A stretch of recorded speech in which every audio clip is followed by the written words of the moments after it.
inverse normal this time, so working backwards. There's two definite types, one significantly easier than the other.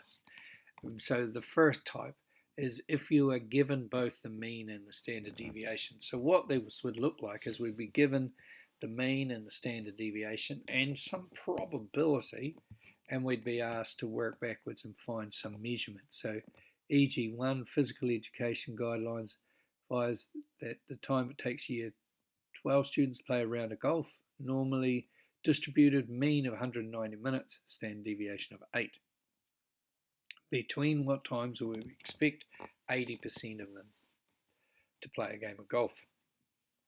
So we've got 2 times either way, and we do a bit of a sketch with a 0.08. And then step 2, we go center so we go left, right, center, left or right tail. We go center because we want the middle. Set the probability to 0.8, put in mean and standard deviation, execute. And we get the answer straight off. So there's not much stress there. And so we've got another example in the notes where it's a left-hand tail, but the same principle. But we want to look at the second type because this is where more work is required of the student. So here we've got an unknown mean or an unknown standard deviation. So the weights for a certain type of carrot, normally distributed. We're told the standard deviation is 5.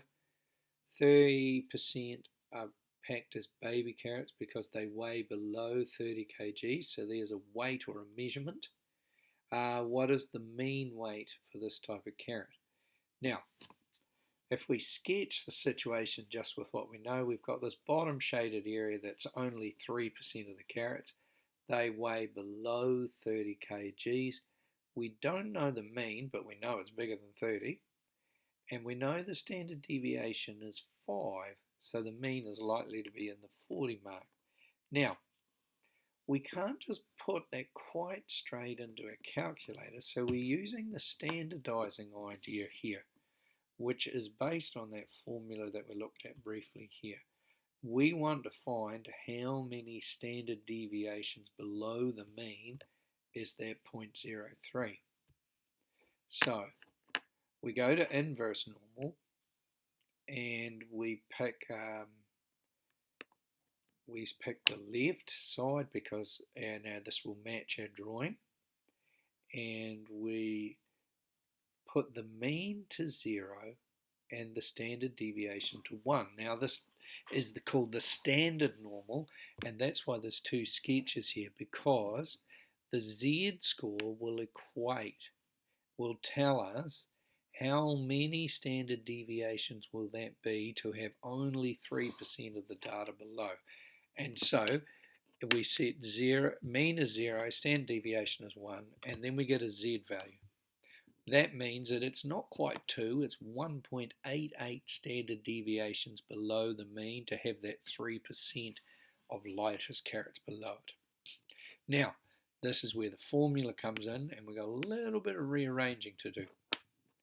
So we've got 3 known values. We know the standard deviation, we know the measurement, that's the 30, and we now know the z-score. We've just asked our calculator. So we've got negative 1.8808 equals 30 minus the mean over 5. Bit of rearranging, and we get the mean as 39.44. Now once we've got the mean, just tidy it up and write the answer in a little statement. The mean weight of this type of carrot,